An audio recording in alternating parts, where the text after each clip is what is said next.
The failure of Operation Barbarossa, Germany's conquest of the Soviet Union in 1941, resulted in a significant shift in Hitler's military strategy. Realizing that Germany was now engaged in a war of attrition and had nearly depleted its oil reserves, Hitler recognized that he could not sustain a prolonged offensive with his dwindling supplies.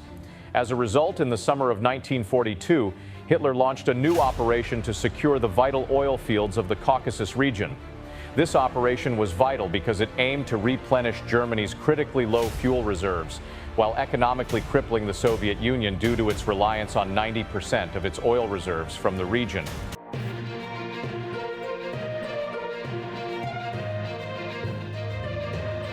The German Army Group South, consisting of over 1.5 million men, was split into Groups A and B for Operation Case Blue, which was designed as a two-pronged attack. Group A would target the oil fields of the Caucasus, while Group B would protect the flanks of Group A by attacking towards Stalingrad along the Don River. The offensive began on June 28th, advancing 48 kilometers on the first day and easily brushing aside the unprepared and demoralized Soviet forces opposing them. Stalin had anticipated a continuation of the previous year's German offensive to take Moscow, which he had reinforced with 4 newly raised armies. As Soviet forces began to stream eastward, outflanking maneuvers by Panzer units thwarted attempts to re-establish defensive lines. The Soviet collapse in the south enabled the Germans to capture the western part of Voronezh on July 5th and reach the Don River on July 26th. Army Group B's approach to Stalingrad slowed in late July and early August due to constant counterattacks by newly deployed Red Army reserves and overstretched German supply lines. After 3 weeks of hard fighting, the 6th Army finally secured bridgeheads across the Don on August 20th in preparation for the final push on Stalingrad, which was only 30 miles away. The initial objectives in the region around Stalingrad were to destroy the industrial capacity of the city and to block the Volga River traffic connecting central Russia to the Caucasus and Caspian Sea. The land bridge between the Don and Volga rivers would be severed if Stalingrad was taken, cutting off crucial rail and road connections for the Soviet armies battling south of Stalingrad and making it far more challenging to transfer reinforcements and supplies to the Caucasus. As the campaign progressed, both sides began to attach propaganda value to the city, bearing the Soviet leader's name. Hitler saw the capture of the city as a major ideological victory for the Reich. At 4:30 on the morning of August 23rd, the 16th Panzer Division and 3rd Mechanized Division advanced from their bridgehead on the east bank of the Don River, their flanks covered by 4 infantry divisions. They were opposed by 2 understrength rifle divisions supported by the 137th Tank Brigade.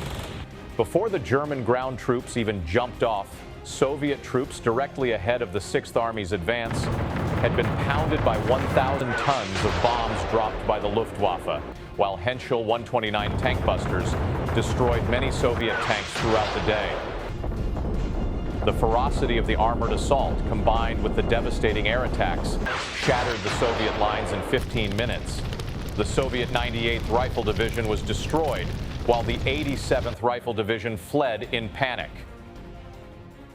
After passing through the front lines, the tanks of the 16th Panzer Division drove along a ridge towards the Volga River, encountering little resistance until they arrived at the imposing Stalingrad defensive line fortifications. This had been occupied by the 87th Rifle Division and could have halted the German advance, but because the 87th had been ordered to move forward to strengthen the front, they had abandoned this fortification. This meant that the 16th Panzer Division could easily drive across the unmanned line. As they advanced, the Panzers rolled over the vital north-south railway line, shooting up several Soviet trains carrying reinforcements. They captured one train at a station while it was unloading its cargo of 20 U.S. Lend-Lease trucks, which they used. As they advanced towards the Volga, they encountered the newly arrived Siberian 315th Rifle Division, which had been ordered to move south of Stalingrad.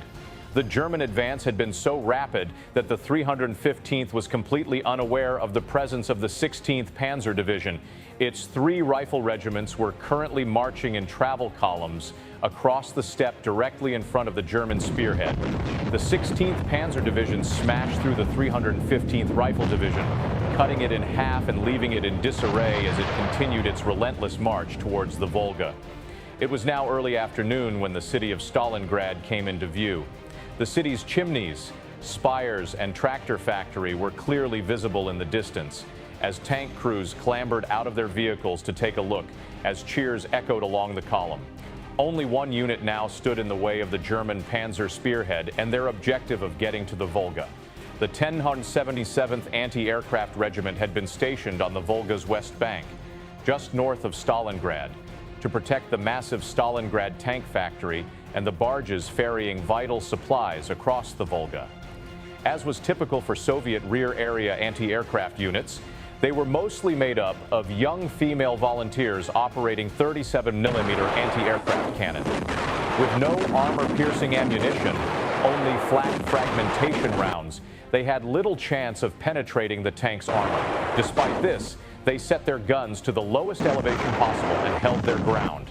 As the 16th Panzer Division advanced northwest of the city towards Gumrak Airport, they were met with a fierce exchange of fire from determined opposition. Parts of the 1077th Regiment would be overrun by the end of the day, losing 35 guns. The 1st Panzers reached the bank of the Volga at 5 o'clock in the afternoon, followed by the rest of the 16th Panzer Division soon after. Some of the men who had been covered in dust and grime as they drove across the steppe got out of their vehicles, removed their uniforms, and jumped into the water for a refreshing bath. Though they did not realize it at the time, they would never cross the Volga. This would be the furthest the German army would get into Russia during the war. After reaching this high point, the offensive's momentum slowed due to stiffening Soviet resistance and overstretched supply lines, particularly as the fighting moved into urban combat in Stalingrad, which became one of the bloodiest battles in human history. Despite capturing demolished oil fields in the south, the Germans were unable to seize the critical oil fields at Baku due to heavy Soviet resistance and logistical difficulties. The Luftwaffe was successful in destroying oil fields in Grozny, but they were unable to extend their operations to Baku. However, the Soviet counteroffensives, Operations Uranus and Little Saturn, turned the tide, resulting in the encirclement and eventual defeat of German forces at Stalingrad. This defeat was a turning point in the war, forcing the Germans to retreat from the Caucasus. The failure to secure the oil fields was a significant setback for Nazi Germany, depriving it of vital resources and momentum in its war against the Soviet Union, and ultimately leading to the Nazi regime's defeat 2 years later.